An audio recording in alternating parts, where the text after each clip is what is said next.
Well, good morning, everyone. Welcome to today's event. We are really delighted today to be able to talk about an important study that was released yesterday by the Commodity Futures Trading Commission. The report is titled Managing Climate Risk in the Financial System. And today we are fortunate to be joined by the commissioner who has led this process, the panel chair, and by a bipartisan duo of leading thinkers, bipartisan, I should say, and bicameral leading thinkers on the Hill who are going to help us understand from a congressional perspective the challenge and what we think some of the solutions and impact of this study could be. Just as a kind of point of entry, the National Association of Atmospheric Administration indicated that 2019 was the 10th consecutive year of over $10 billion weather and climate disaster-related events. As the skies glow an eerie orange on our West Coast, we really have an important opportunity today to discuss this report and its implications for financial regulators, policymakers, business leaders, and of course, investors. I am going to provide brief bios of our panelists and then ask those to lead off with a 5 or 6 minute kind of review of the study, and then we will be joined real time by the members of Congress to offer their thoughts and have a panel discussion. As is the tradition of the Bipartisan Policy Center, we will have time for audience interaction and ask people to start to think about their questions and post them live in the YouTube chat function or via Twitter. So let me just introduce our key speakers. First, we have CFTC Commissioner Russ Benham, who was unanimously sworn in on September 16th of 2017. Commissioner Benham has significant experience in financial and agricultural markets and also survived a short stint, not that short, as senior counsel to the staff of the U.S. Ag Committee. Next, we'll hear from Bob Litterman, who led the CFTC panel, an act of pure public service and many long weekends. Bob is the founding partner of Kippos Capital and spent over 20 years at a small mom and pop shop known as Goldman Sachs and Company.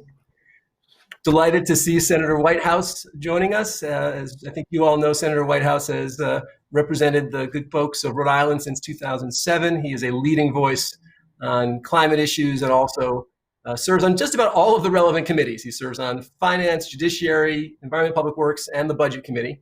And so after we hear from the Commissioner and Bob, we'll ask the Senator to share some opening thoughts. And then finally, we will be joined by Congressman Garrett Graves, who represents Louisiana's 6th District, which encompasses Baton Rouge and the surrounding parishes. Congressman Graves is on the Transportation and Infrastructure Committee. He's also the ranking member on the Select Committee on the Climate Crisis. He comes to this conversation with a lot of history and interest, having published a book in 2012 called The Louisiana Comprehensive Master Plan for a Sustainable Coast. So we have a very important study. It raises a lot of complex, interesting, and I think rather novel issues. And just to kind of get this off to a good start, Commissioner Benham, why don't you kind of lead off and share just the big picture? I mean, you might want to start off by telling people what is the CFTC, because I think that is probably on the minds of a couple of panelists, but then help us understand what was behind this study and what you think it's accomplished. Thanks. I hope everyone can hear me well. Good morning. It's great to be here. And before I start, I do want to thank you, Jason, and then the Bipartisan Policy Center for hosting this event. It's great to be here. This has certainly been a long journey getting to this day, really. It's been an idea and an issue that I've cared about deeply for multiple years, and to be able to be here with Bob Litterman and Senator Whitehouse and Congressman Graves is a real honor and privilege, because I don't view this issue really as partisan. It's not about red states or blue states. This is about the resiliency of our country and our economy. And as we're unfortunately, witnessing, as you mentioned in your opener, about what's going on the West Coast, all along the West Coast from California, Washington, and Oregon. It's just unimaginable, the photos we're seeing and what our fellow Americans are going through. So on the one hand, I feel a little torn that we're only having this debate now, given what we're experiencing in our country and what we have been experiencing for the past few years from a climate perspective. But on the other hand, I'm encouraged that we continue to have these conversations, that the issues are elevated, and hopefully more folks on both sides of the aisle and policymakers and regulators are going to start thinking about climate risk and the economy and financial markets and how they're connected and what we need to do, I think, collectively to build a more resilient financial system and economy. So to get into a little bit of specifics about the CFTC, the Commodity Futures Trading Commission is one of two markets regulators in the US government. As many folks probably know, we have many financial regulators, prudential and market regulators like the Fed and the FDIC, the Securities Exchange Commission. The CFTC is the primary derivatives regulator. Really took a big step on the stage, I would say, after the financial crisis in 2008. Swaps, which were at that time unregistered and over-the-counter derivatives, became regulated after the Dodd-Frank Act. So we have a bit of a large jurisdiction over derivatives. It's an extremely important market. It's really about risk management and price discovery, and that's at least in part why I thought this was going to be an important effort for the CFTC to do. We have advisory committees, which are very typical across the government. And the advisory committees are really very critical tools that the government agencies, regulators, and politicals and the elected officials use and sort of learn from. We're basically engaging with market participants, with stakeholders to learn about what markets are doing, what they're seeing, what challenges they're facing, and really ultimately what we could be doing from a policy perspective to improve markets, to make them more transparent, safe, resilient, and essentially user-friendly and fulfilling the sort of goals that Congress has set for these markets. I joined the commission in 2017. As you mentioned, I worked on the Senate Agriculture Committee for Senator Stabenow for a number of years. So I do know a bit about ag policy. I spent some time in New York working on financial services issues. And it really was the experience in both those spaces that led me to this policy issue and this challenge. A lot of folks have been discussing financial risk overseas. Senator Whitehouse has been a champion of this issue for a number of years, both climate and the relationship between climate and financial markets. And as I started to learn more about it, read literature, discuss this topic with colleagues, both domestically and definitely internationally, I thought the advisory committee, which I oversee, the Market Risk Advisory Committee, would be a perfect panel to discuss and engage stakeholders and to really think about what risks we're facing and ultimately what policies could be enacted and changed to, again, build a more resilient financial system. So that process started really at a lot of what I had done professionally back on the Hill, but also what I've done professionally in the private sector.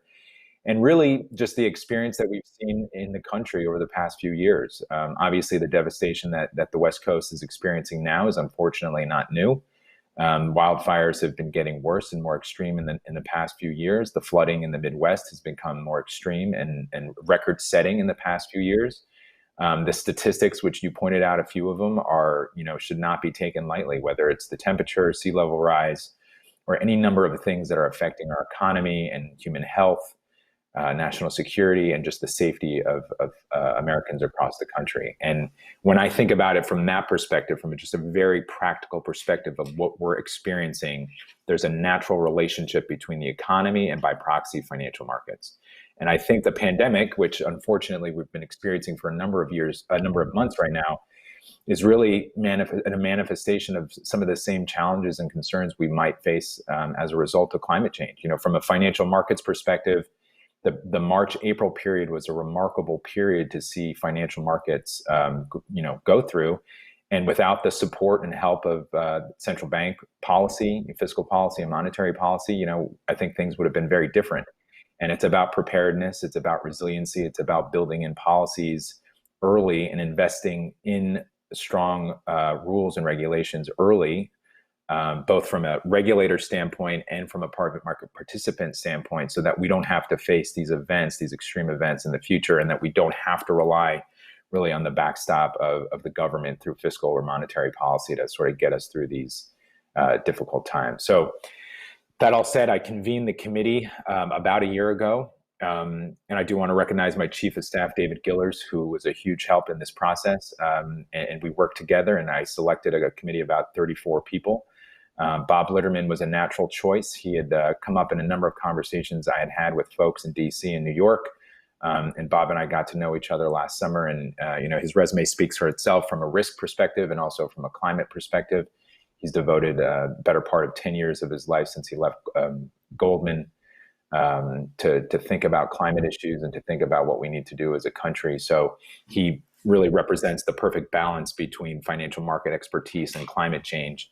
And in the end, I was able to select a really tremendous panel. And I will say this: what we have in the final report is, in my view, groundbreaking. Obviously, a little bit biased, but it is a comprehensive report that, in breadth and scope, achieves something that no other report, in my view, has done before. Certainly in the U.S., but I think even globally.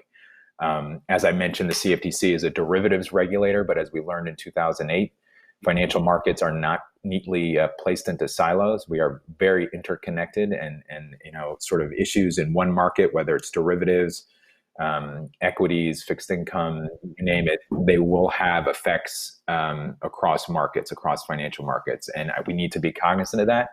And for that reason, at least in part, I asked Bob to take a very large look at financial markets generally and to sort of assess how climate change could affect financial markets. And the consequence, or the sort of positive result, is that we're really comprehensive in nature, and I think will give all regulators an opportunity, both domestically and internationally, to really think about policy that could help each of us individually and collectively to build a stronger financial system. And I'll just point this out in conclusion. The one thing that I'm very proud of is the committee. They've done an amazing job. Bob can speak to this as well. But we built a broad, diverse coalition of market participants and stakeholders, from large financial institutions to institutional investors, agricultural, energy, academics, public interest, exchanges, you name it. It really is a representation of the real economy. And I think that, among many other things, makes this report particularly special because it is foundationally and structurally a very solid report that is a representation of our economy. And I think with that, and for that reason, it should be taken very seriously. So looking forward to this discussion and, of course, the days and weeks ahead, working with BPC, of course, and others to advocate, raise awareness, and hopefully work with our partners on the Hill to implement any policies that are necessary. So thanks again, and look forward to the discussion.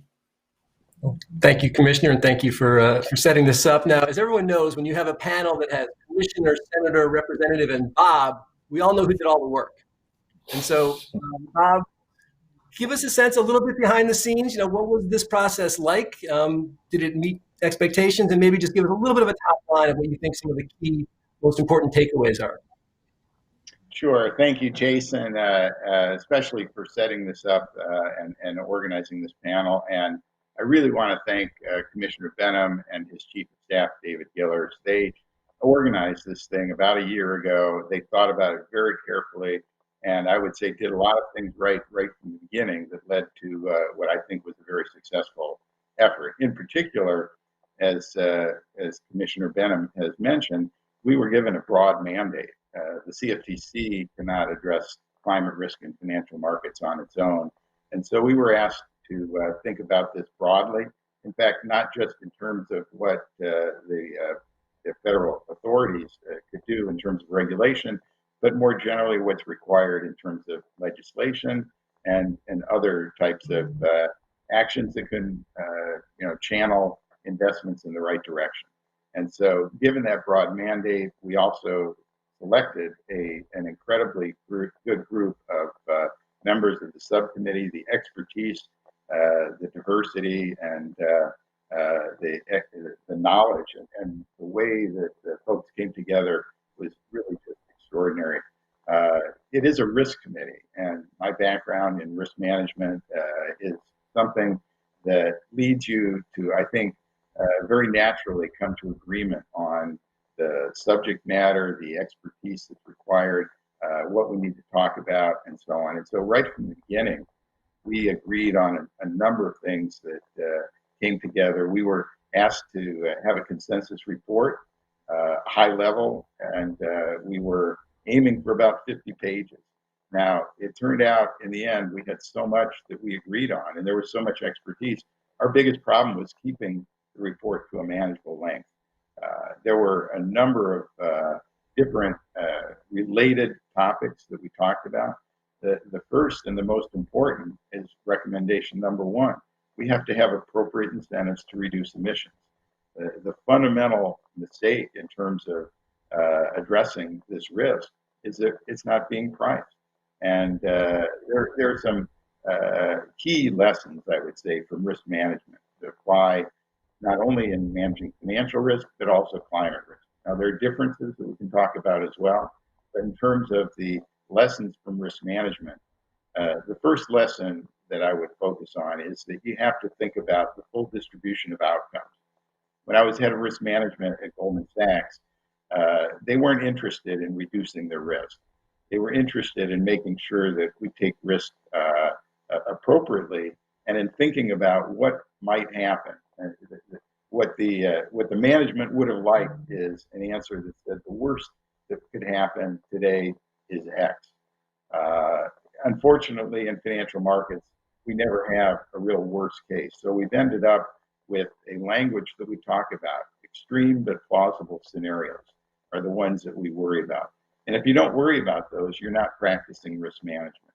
So we come up with these various metrics such as value at risk or volatility or whatever to describe a distribution of outcomes. But one of the things that we know is that that's a very uncertain distribution. And so sometimes economists make a distinction between risk and uncertainty. And what we mean by that is that we can come up with measures in the financial markets, measures such as value at risk, which we can use to communicate the potential outcomes, not worst case, but extreme but plausible. And in the case of climate, we really haven't been focused on that. So that was one of the things that this risk committee wanted to focus on and understood as financial market participants. Second thing that's very important is that when you're in the financial markets, you understand that the purpose of risk management is not to minimize risk. When Goldman Sachs wanted me to help them, it's to identify risk and to make sure that it's priced appropriately. And that's what we're not doing. We're not pricing it appropriately. And the first recommendation here is we've got to price carbon appropriately. That's not something that financial markets can do on their own. That's something that is going to require legislation. And I was very pleased that the subcommittee was not afraid to make this recommendation and to highlight it. Now, it wasn't our focus, and it's a high-level report, so we don't go into the details of what's required in terms of legislation. That's really up to Congress, but it's got to be done, and that's the urgent number one priority. Now, urgency is another lesson from risk management. If we have enough time, we can solve almost anything. It's when we run out of time. And with respect to climate change, we don't know how much time we have. These impacts will be increasing, we know, for decades. In fact, probably for the next 50 years, no matter what we do, we're going to have more and more impacts from a warmer and warmer planet. And there's tremendous uncertainty about what that's going to mean. And that leads to the final lesson from risk management, which is you have to err on the side of caution. What all that means is we need a price on carbon. And to the extent that we don't know exactly what that price will be, we have to err on the side of acting more strongly and more immediately. So we need to take that policy response. We know what that response is, and what this report does is it outlines a roadmap for what financial regulators and participants in the financial markets need to do in order to take those steps to address climate risk in the financial market.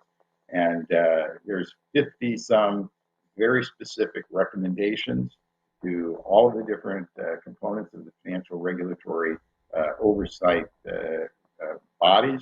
And I hope and trust that many of these, if not all of them, will be addressed as we move forward. Thank you. Well, thank you, Bob, for again, giving us a little bit of the broad scope. We now have the pleasure of being joined by a kind of bipartisan, bicameral, dynamic duo of coastal representatives, which I think is probably not a pure coincidence, and ask first maybe Senator Whitehouse to share some thoughts. I will just note, Senator, the last time we were together was at an EPW hearing where you educated me and your colleague at some length about the issues in Rhode Island that we fought with some of the inequities about the federal support and resources for coastal states. So one of the issues I hope we will get to with you is whether you actually think that these risks are actually effectively being engaged when it comes to coastal infrastructure. I expect you'll share some thoughts on that, but please, anything that you'd like to share to get this going, and then we'll turn to the congressman and the panel. Great. Well, let me start with a big thank you to the Bipartisan Policy Center for hosting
a partisan issue. And when I got to the Senate for 3 years, 07, 08, and 09, it was never a partisan issue. It became a partisan issue exactly with the Citizens United Supreme Court decision that let unlimited money into politics, which ushered unlimited fossil fuel money into politics through a enormous apparatus of screening and distribution of fossil fuel money and muscle that has really been the fomenter of an artificial partisanship. They really targeted the Republican Party. They've pretty much left me alone, but any Republican dissenter gets run out of the party pretty quickly. And that apparatus remains in full force and effect and continues to obstruct progress in Congress. We're kind of the choke point. As Bob suggested, if you want a carbon price, you got to come through Congress, and the fossil fuel industry knows that well. And so they've set up a very elaborate defensive operation around that choke point. And one of the good things about this report is that it puts a lot of industries on notice that this is going to get worse and requires their risk calculation to take this into effect. And that is probably going to affect their calculus about how to behave politically. Whether you're the ag sector or the tech sector or a coastal economy or Wall Street or finance or the insurance industry, this is going to hit you right in the middle of your business plan. This is not any longer just a public relations, customer relations, investor relations issue. This is a business livelihood strategy survival issue now. And if that is seen that way by those industries, then the enormous power that they have in Congress could begin to be deployed to support a carbon price or a carbon solution. And I hope very much that that will happen because in my estimation, the fossil fuel industry has had the political run of this place for too long. And every single one of those industries has had something more important than climate to deal with, to come to us for. So this has never been a priority for anyone.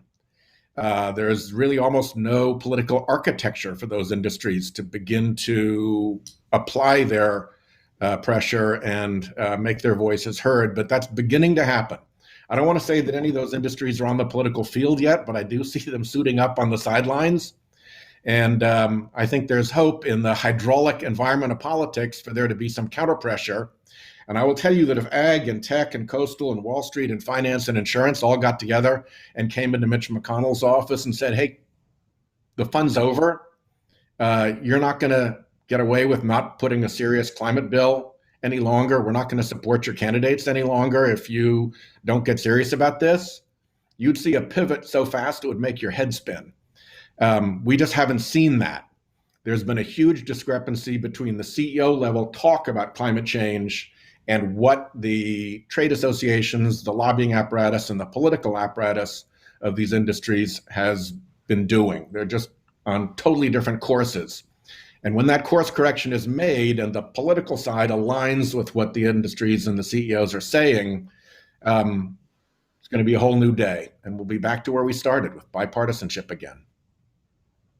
Well, thank you, Senator. I think, as you suggested, that was certainly a tour of the political ecosystem and warmed things up a little bit.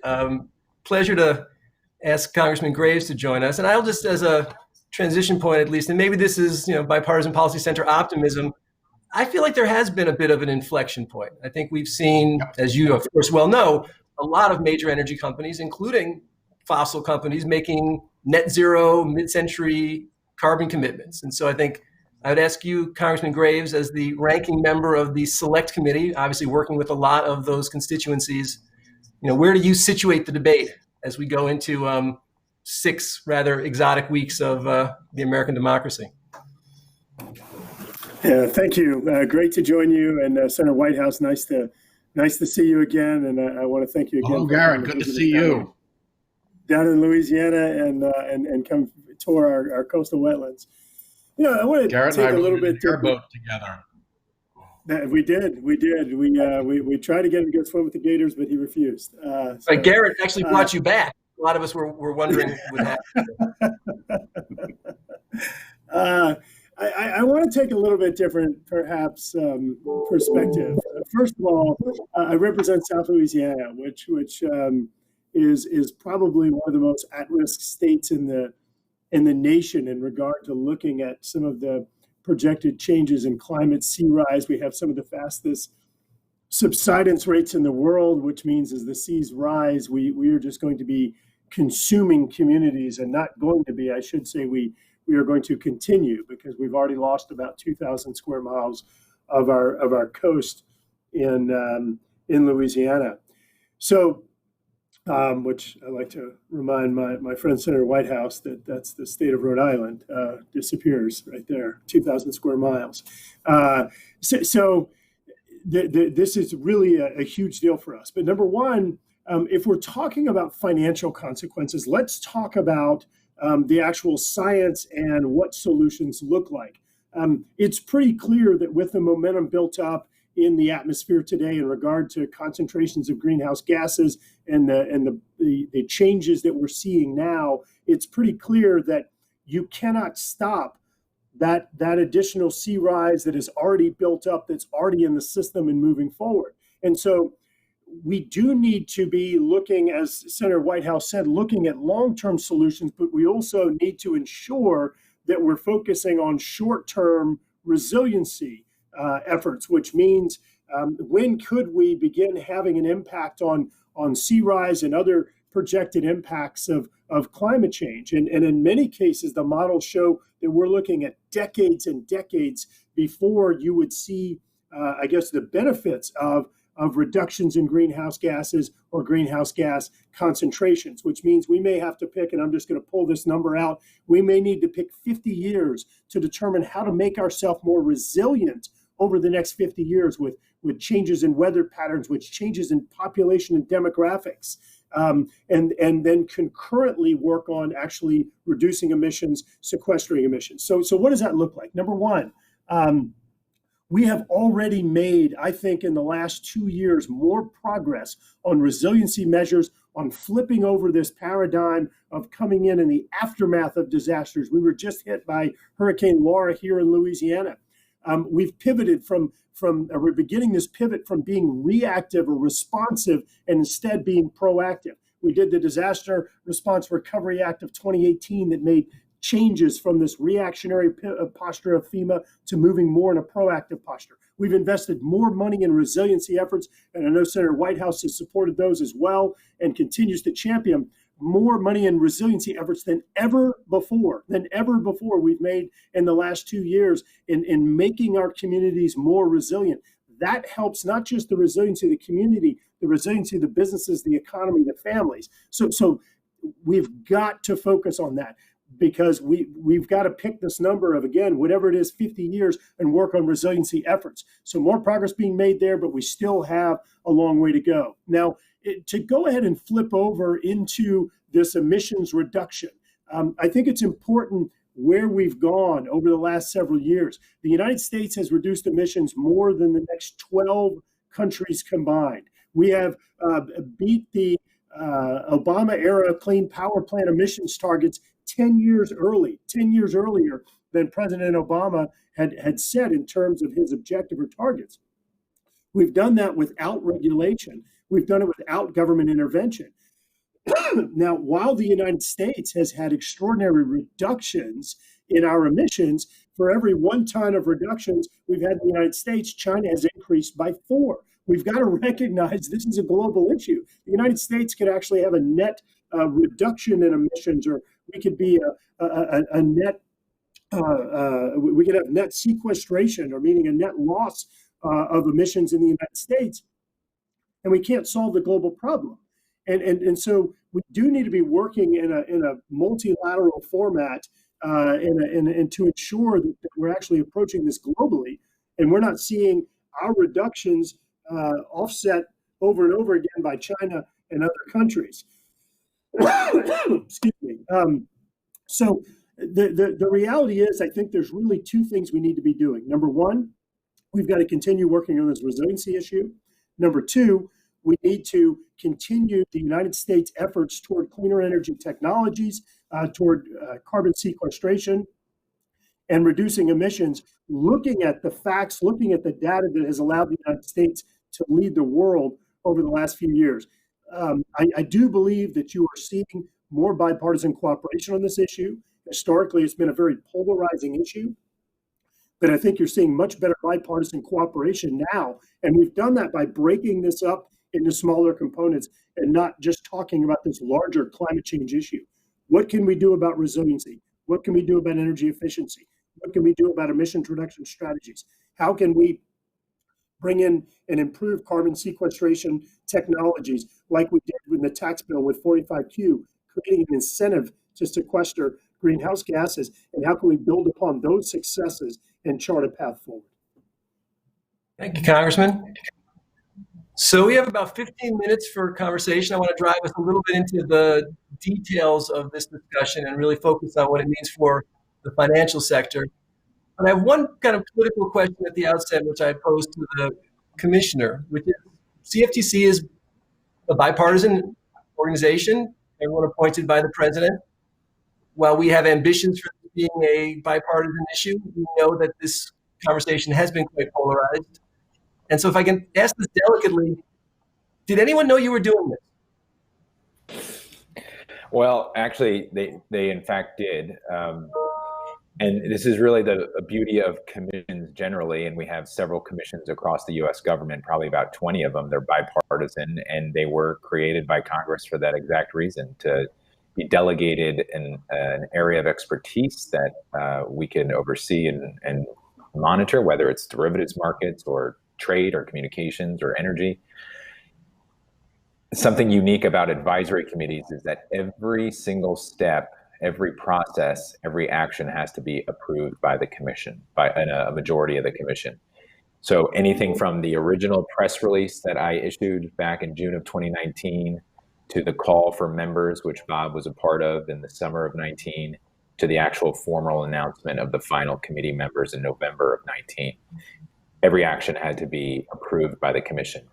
And I think what's very, quite frankly, beautiful about the commissions is that we do work in a collegial way. We are often isolated and a little bit ring-fenced from much of the politics of DC.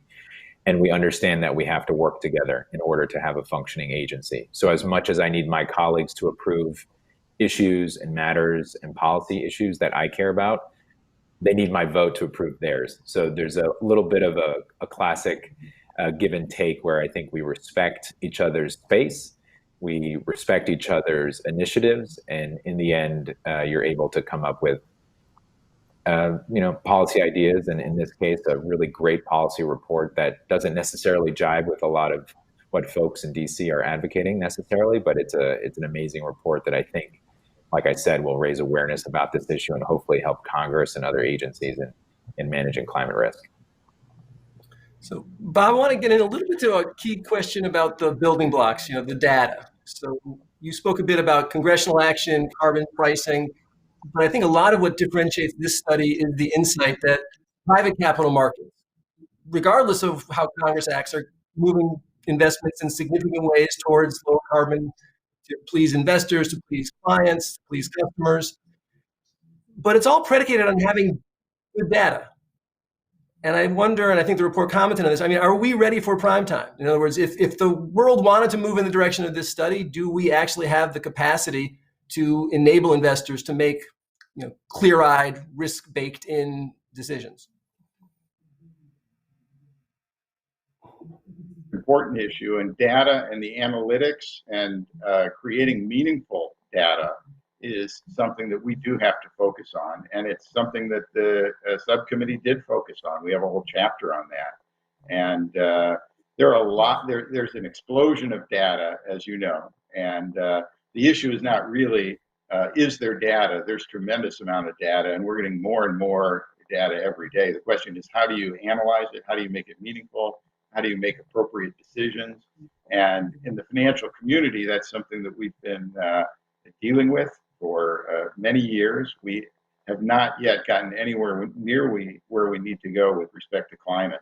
And one of the reasons is climate is in many ways similar, climate risk is in many ways similar to other types of risks. And I outlined some of the lessons that we can learn from financial risk, but it's also in many ways very different.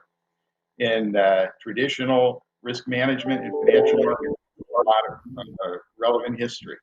And we use that history and we assume the future is going to be somewhat like the past. That's always something that you have to be careful about, but we extrapolate over relatively short horizons and we have a relatively comprehensive view of what might happen.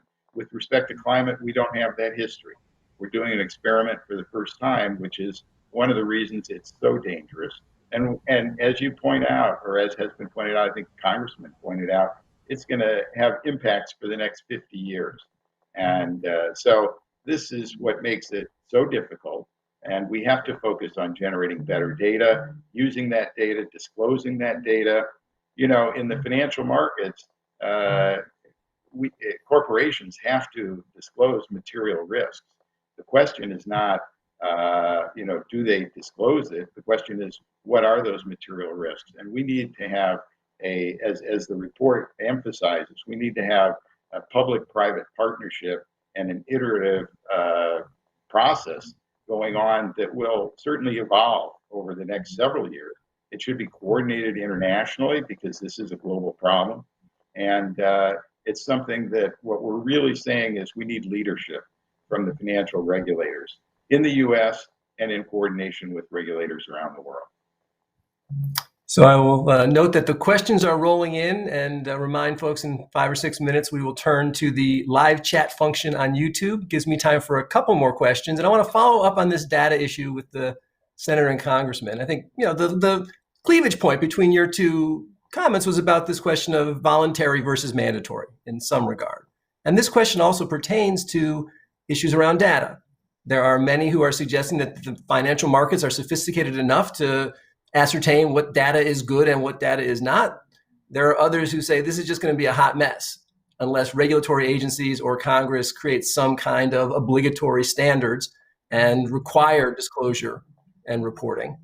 And I wonder, to the extent that you believe that financial markets should play a leading role here, what do you see as the government's appropriate responsibility or opportunity to make sure that those financial markets have the capacity to take those kinds of actions? Should this be left up to the market? Please.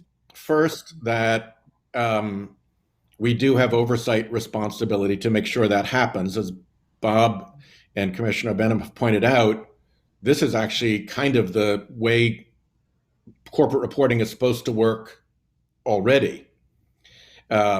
Disclosure is kind of the core of our financial system. So it's not like we have to turn it over to some new paradigm. We just have to make sure that the existing paradigm has the data and is properly enforced and isn't being polluted by political interference.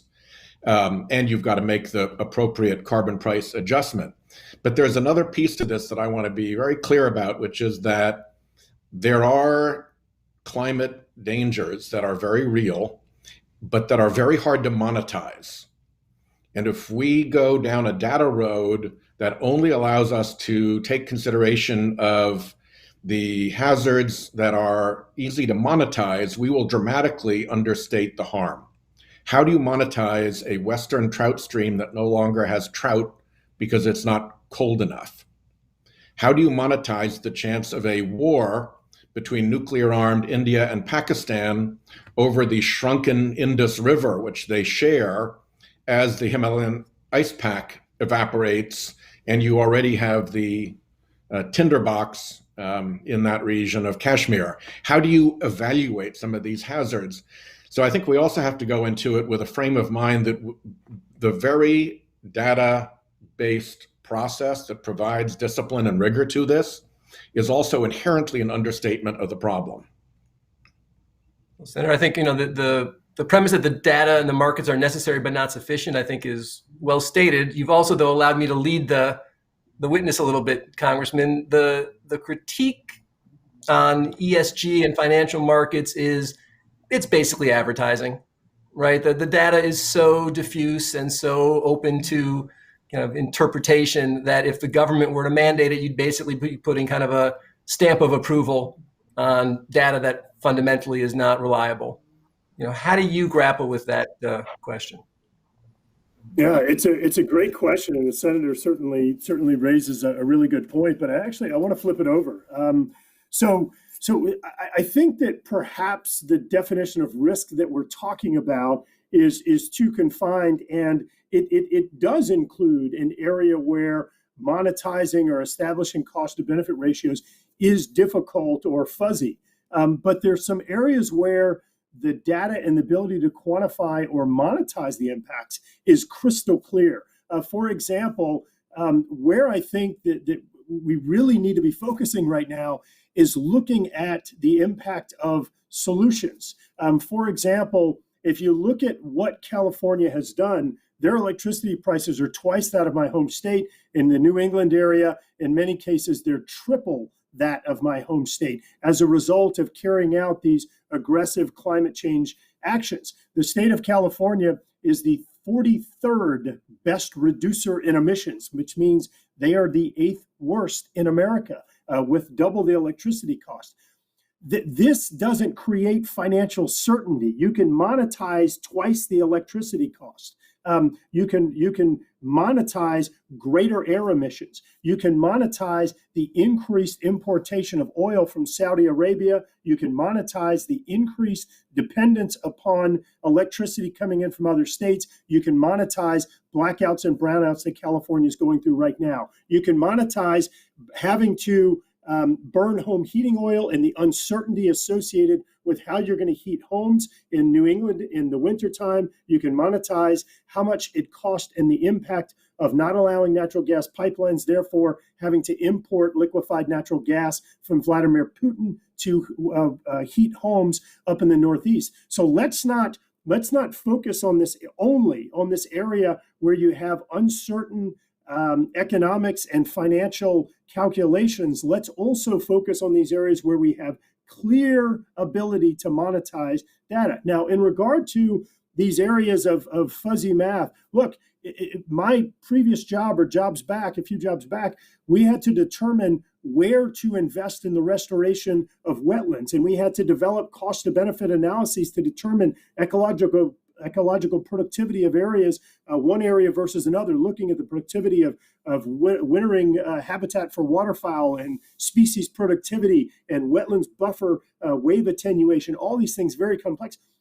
we do this every day. And is it perfect math? No, but you establish brackets of certainty on them. And that's how we determine foreign policy. It's how we determine cost to benefit analysis on environmental projects in many cases. And so there is a way to do this, but you certainly have to, I think, put more stock in your financial calculations where you have certain ability to monetize. And then in those areas where it's a little bit more gray, you use your brackets and you also consider it, but you consider it within the brackets of certainty. Pump your 2012 book before you joined. I think Woodward might have knocked you off the bestsellers list, but you may get a couple more sales after this discussion. I'm going to turn to the big board now and pull up a couple of questions. I think the first, I'll read from Owen Woolcock, who compliments the CFTC and asks the question, I guess this would be to the Commissioner and Bob, what climate investment products do you see being commonplace in 5 or 10 years that don't exist today? Bob, you want to take it, or? Well, one of the things that we tried to look at in this report is the steps that need to be taken by financial regulators to encourage new kinds of products to hedge risk and to identify where the risks are and to help figure out what are the expected losses and so on. And there are a number of products, I think, that can come on the market. In fact, there's a lot of products that are out there right now, and the question is liquidity and so on. And so there's weather derivative, there's different types of investment products. There's more and more coming to market. There is, by the way, a tremendous demand there. If you talk to folks in the investment management industry, the fastest growing area by far are people who want to invest in sustainable investment products. We need standards, by the way, so that when we have a green bond or a green fund, what does that mean? And that's something that needs to be, I think, primarily, again, developed in the private sector, but we can have help from federal regulators as well. So there's a lot of things that I think will be coming, but at the end of the day, and I just want to emphasize this over and over, we need appropriate incentive. That is the fundamental flaw. The financial markets are incredibly efficient at allocating capital to take advantage of the opportunities to make profit, as they should be, given the incentives that they have. We do not have appropriate incentives to reduce emissions. So, as the congressman identified, we have to figure out what are those appropriate incentives, and we have to put them on. And as the senator noted, the Climate Leadership Council, which is a coalition including everyone from ExxonMobil to the World Wildlife Fund, has agreed we need to price carbon. And we just have to move that forward and get it done. Everyone on the committee, at the first meeting, we went around the table and said, does everyone agree that we need appropriate incentives to reduce emissions? That is the fundamental, the most important, as we say in this report, action that needs to be taken. There is no excuse for delay, and delay is really dangerous at this point. We do not know when we're going to go past the tipping point, which may lead to a nonlinearity and exponentially growing damages, as we saw in COVID, by the way. One of the really important lessons from COVID, which was also a risk management crisis, is that if you delay, you can't get that time back. Risk management is an area where time is a scarce resource. And we've been wasting time for the last 20 years. We should have addressed this. We need to do it immediately. Jason, I would just quickly add to Bob's comment. This really goes to the questions that the congressman mentioned and the senator also about data, right? And what role does the public sector have in this incentive effort to build products? And obviously, as Bob pointed out, the derivatives regulator, CFTC, is historically a risk management, and we have weather derivatives. We've had products that help insurance companies and agricultural companies and energy companies manage risk. But in order to really sort of support that development over time, whether it's green bonds, which can play a huge role, I think, in the government's ability to raise money and incentives for private participants, we need standardized data. We need it across the board, and we need it to be clear. And I think there's a clear and important role for the public sector to play in supporting private sector efforts. Put So a price the on next- carbon, and I think two industries explode. One is figuring out carbon credits. Doesn't really make sense to have carbon credits if it's free to pollute. And the second is carbon removal, including direct air capture. At the moment, again, it's hard to compete with free to pollute. A carbon price gives a revenue proposition for business models. And I think you see very rapid development of legitimate carbon credits in the industry behind them, and also carbon removal up to and including direct air capture, which is kind of the holy grail. And Senator, your leadership on that and advanced nuclear and a lot of those innovative technologies we greatly appreciate. The next question, I think I can start off with the Congressman, comes from Capstone, which is an investment advisory firm, and it kind of implicates federalism issues as well as market issues. And the question is, if states and wholesale power markets continue to adopt carbon prices, is that going to be enough? And is that going to be an efficient way to motivate capital investment? Or do we need to have a kind of larger federal reconciliation? And I will just add to that the question of kind of consistency and preemption gets brought into the discussion. So Congressman, if you could just talk a little bit about that federal state dynamic, and then maybe ask others to talk about just what they think the kind of power of those state and local price signals is. Yeah, it's a great question. So first of all, I think that as a result of some of the individual efforts of states, or in some cases groups of states, we've allowed for sort of these experiments to take place and see which policies are working and which ones aren't. And I think we've seen that there are some mistakes that have been made by some of these states that are getting a little bit too aggressive on some of these efforts to force a direction toward only renewable revenue streams without looking, look, we want to talk financial risk. Let's talk about risk. Let's talk about the risk of all these things that I addressed earlier in regard to blackouts, brownouts, and other things along those lines. I think that it is appropriate for states to step out and to experiment, and I love that our system currently allows that to happen. But the reality is, as I said before, is that the United States can be a leader. We can continue, and I want to emphasize that, continue to be a leader in emissions reduction. But even with the United States being a leader, with us having a net reduction in emissions in the United States, that will not stop the symptoms, the impact, the changes from happening. So you've got to have that global leadership. You've got to have that multilateral venue where we're agreeing on global reductions, and then the United States can play its role by working together with states and putting together the appropriate framework. But when you look back historically at facts, the way that we've reduced emissions is not by having the federal government come in and putting a price. It's not by mandates. As a matter of fact, if you look back at the Waxman-Markey legislation that required reductions, we've actually, and that did not become law, we've exceeded the reductions, and we've done it for a lower price than was projected under the legislation. So I love the flexibility, the experiment, the creativity that states are given under the current system. I think that before you come in and look at any type of overarching federal role, you've got to make sure you do it in a way that has ultimate flexibility for states based upon their resources, their energy capabilities. But it is important to note that we have had all of this success without putting a price on carbon, without federal requirements in place, and allowing the markets to do what they do. And we have done it better than any other country in the world.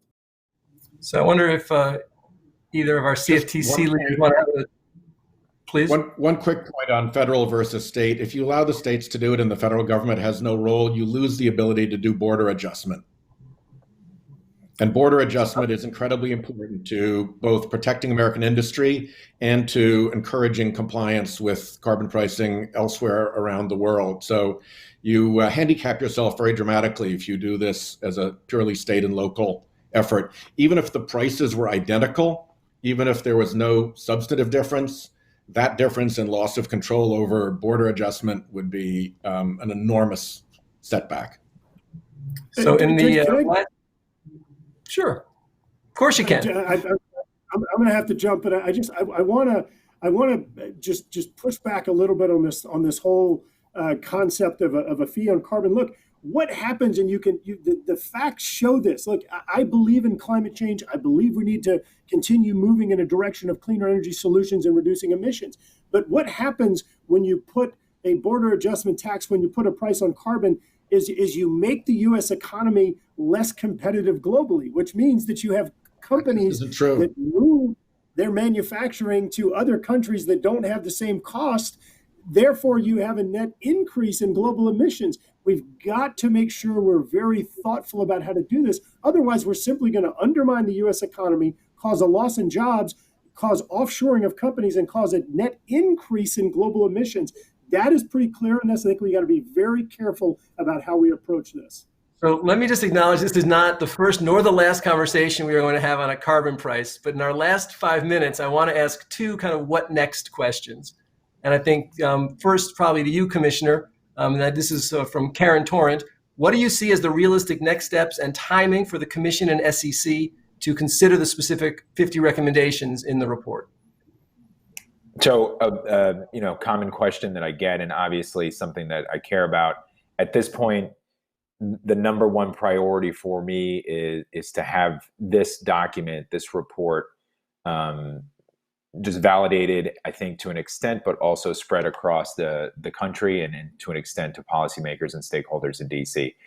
There is still too much work to do in terms of engagement, conversations, debate. We're obviously having a healthy one today, and it's these types of conversations that need to happen in order to really create inertia for, I think, the right people to start implementing these rules. I don't think you're going to see a short-term deliverable in terms of these policy recommendations becoming, sort of embedded in either the code or rule books. But given where we are, given the challenges we're facing, this is a huge first step, I think, for U.S. policy to have a document that's being driven by the market, driven by private market participants who are seeing these risks, seeing these challenges themselves, and are in fact the driving force of our economy. And if they are saying this needs to get done and that we need collectively to work together in a public-private way, I am hopeful that my colleagues in the U.S., obviously Congress, and colleagues overseas can work together and start to implement these over time. And we're not going to get the quick result. That's fine, but this is a significant, in my view, a significant first step to raise awareness, to start having more conversations, and hopefully have a clear path towards implementation of some of these recommendations. Thank you, Commissioner. Let me thank you and Bob for the incredible work on this study. I think final question I turn to our elected officials. We are in the throes of an incredible challenge with tens of millions of people unemployed and obviously a lot of financial deprivation facing families. And I think a question that I'm hearing a lot is, how do you imagine the climate agenda being part of that kind of prioritization for the Congress with all of the variety of challenges now that that legislative body is grappling with? Well, one obvious way is that at some point coming out of COVID, I think we're going to need a real stimulus. We're not talking really about stimulus bills right now. We're talking about economic maintenance of effort bills. But at some point, we're going to need a stimulus bill. And we have, I think, a lot of bipartisan support for a huge infrastructure bill, and focusing that infrastructure into green investments, coastal investments, protection for our resources, I think can combine the resilience agenda with a economic boost in a way that is really positive, and also I think potentially very, very bipartisan.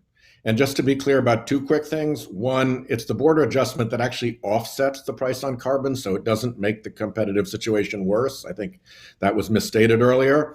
And second, there are plenty of states that have lower per kilowatt hour electric cost than Rhode Island. Our bills are actually lower than most of them because of the investments we've made in efficiency. And RGGI has shown to be a big positive economic gainer for our state. So we actually have real experience with dealing with this, and it's positive. So, Congressman, I know you are late for another meeting, which I see as constructive because we have 2 minutes left and there are so many things you'd like to say. So pick your favorites and close this down. Yeah, great. So one, let me just say that I agree with Senator Whitehouse in regard to the importance of making investments in infrastructure. And I think it's a great way to help to stimulate the economy he and I have had the chance to work on some resiliency measures for coastal communities and ecosystems, and I think that there's a tremendous amount of additional work that we can do in that space, in addition to addressing our other traffic and infrastructure problems around the country. So that certainly is an area. Anytime you look, if you're a CEO and you're looking at how to put together a business plan, you base it on the resources that you have. And some of the resources we have in the United States are just tremendous, and we are very much blessed to have a tremendous amount of resources in different areas. Our plan moving forward in regard to resiliency, in regard to reducing emissions, in regard to a clean energy strategy, needs to be based upon the resources we have here. And I think that there is the data is clear. I think looking back historically, looking at some of the promising energy technologies moving forward, we can base a clean energy strategy upon the resources that we have here in America. I think that carbon capture, storage, utilization technology is a huge future. Has a huge future in the United States. In my home state of Louisiana, I know that we're going to make. I know that we're making a lot of progress there, and as a result of the tax incentives that we've put in place, we're going to continue developing technologies. There's a power plant in Texas right now called Net Power, where they're doing natural gas generated electricity paired with carbon capture storage, market price electricity, and they're doing it with net zero emissions. In regard to electricity prices and the senator's comments, I gotta make sure that I'm setting the record straight here. Lowest electricity prices in America, right here in the state of Louisiana. Y'all all please come invest here. We'd love to have you. But we can make continued investments in energy efficiency and conservation, Senator, and I want to continue working with you on that. But you're not ever going to have the adoption of a price on carbon by other developing nations unless it's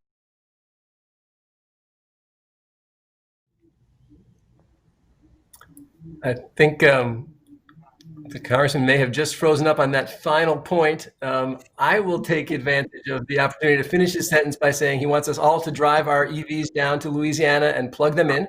And so we take that invitation generously. Final thought is that I encourage everybody to download and read this study. We at the Bipartisan Policy Center have a quaint affinity for evidence, and this is a rich document. It is also shockingly readable, which is a rare thing for products produced by committee that focus on technical issues. And so I think it's a real contribution to the discussion. Thank everybody for participating. I think this clearly indicates that we might be having a second or third or 14th conversation about climate change in the coming weeks and months, which we really look forward to. But thank everybody for their participation and all the hard work that went into the study. Have a good day. Thank you. Have a good day.